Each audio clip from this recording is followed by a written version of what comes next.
Hey everyone, it's Rob Folia and Jessica Klein with Folia Properties at Keller Williams here in Nashville, and we are coming to you live today to go over basically the real estate market update. We're always, the goal is always for us to educate, inform, and really kind of give you the facts behind any opinions or anytime we say it's a seller's market, which you're seeing on the screen right here. Really explain why, so that you can have the information that you need to make the right decisions. Whatever the right decision is for your household and your family. So. Jessica, Mhm. you ready to get started? Yeah, I mean, we have these new numbers from last month. The local numbers are published every single month, and so we pull them up, and you get to see the actual activity that we've been looking at. And this is always my favorite part. I know not everybody is into the spreadsheets, but these graphs are pretty dramatic. Well, they are, and I probably fall into the not spreadsheet category, but at the same time, this is interesting to me because aside from the fact it's in our industry, it is a dramatic change. And so, just to explain before we jump back to like sellers market, buyers market, and all that, what we are looking at is for our entire MLS. So basically, all of Middle Tennessee, the amount of homes that are for sale. And you can see that every year, like you see this kind of bell curve going every year. You can see from January to December, every year it just kind of peaks in the middle and goes back down. It's repeating. It's a cycle we see in real estate. Less homes go on the market at the beginning. Let me start the sentence over. Less homes are on the market at the beginning of the year. It increases in the middle, in the spring, summer, starts to level out, and then it drops November, December, somewhere in there. So typically now, like just to go back, I don't know, 2017, you can see how from October to November, it barely changed, just a few hundred home difference. And then it drops significantly in December, and then it starts to pick back up, and it's just a repeating cycle. This year, what we've seen has been dramatically different. You can see here, it started out the year, we were actually seeing a steady increase in inventory over the last 4 years or so, 3 or 4 years. And then because of COVID hit right around here, it started to level out. It increased a little bit, but then it just stopped. You can see right here in May is when it peaked, whereas normally it's August, September, you know, June, July. I mean, it's the middle of the year instead of May. And then it's just significantly just kind of plummeted since then, the amount of homes for sale. And Jessica, what is this like for a homeowner, for a real estate client or customer? Like, what does this mean to you?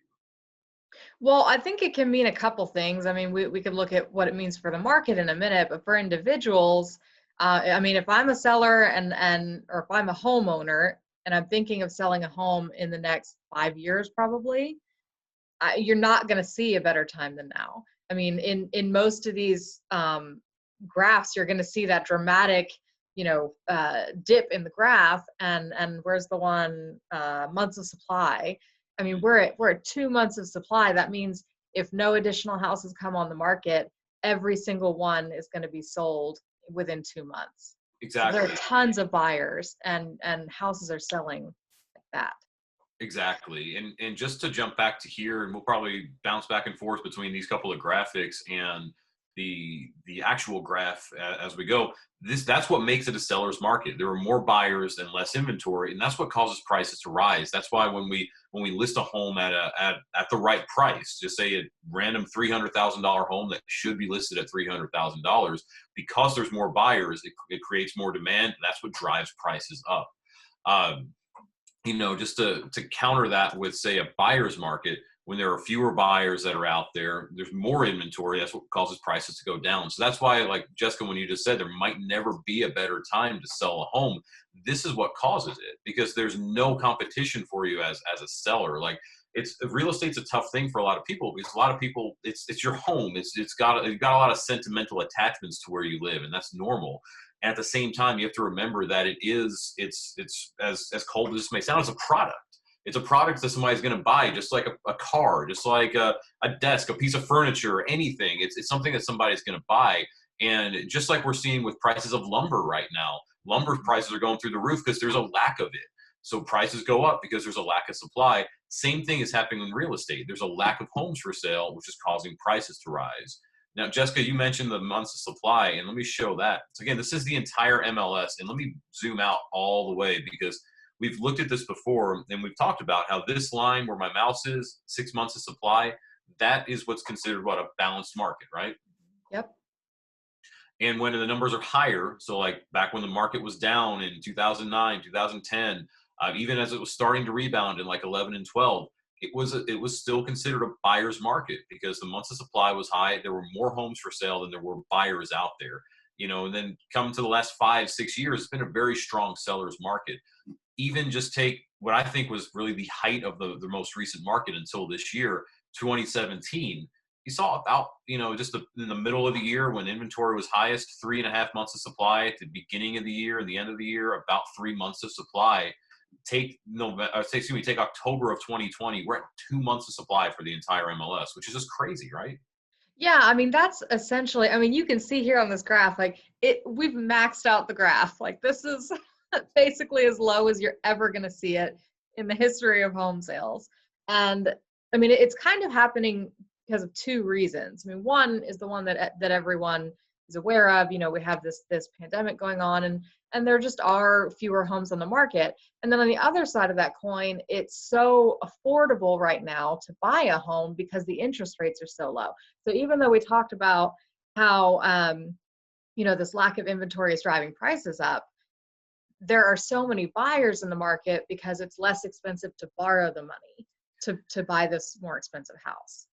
I'm glad that you brought that up, Jessica, because I was thinking about that before we even connected this morning about, before our video here, because you're absolutely right. Like, just to jump back to this with the buyer's market and the seller's market, there's two sides to this. We talk so much about inventory, and we talk so much about how inventory plays a factor in prices.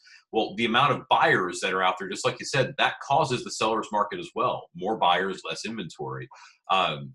If interest rates change, which they very well could. I mean, I had one lender friend of mine tell me about a month, 2 months ago, somewhere in there, that depending on how the election went, she could foresee interest rates changing pretty much at the end of the year here. If people really start pulling their money out of the stock market, they could easily see rates jumping 1% toward the end of the year if Biden wins. And while I'm not a current events guy, it seems like Biden seems like he's won. And so based on that, I could easily see something like transitioning to something like this. I don't think it's going to be a dramatic change overnight to where we're, in 2021 looking at 8 and 9 months of supply. But just to give y'all some real numbers to think about, if for every 1% that rates change, it affects a buyer's buying power by 10%. Take the average here. Let's just look at, let's get rid of this right here. Let's just take a look at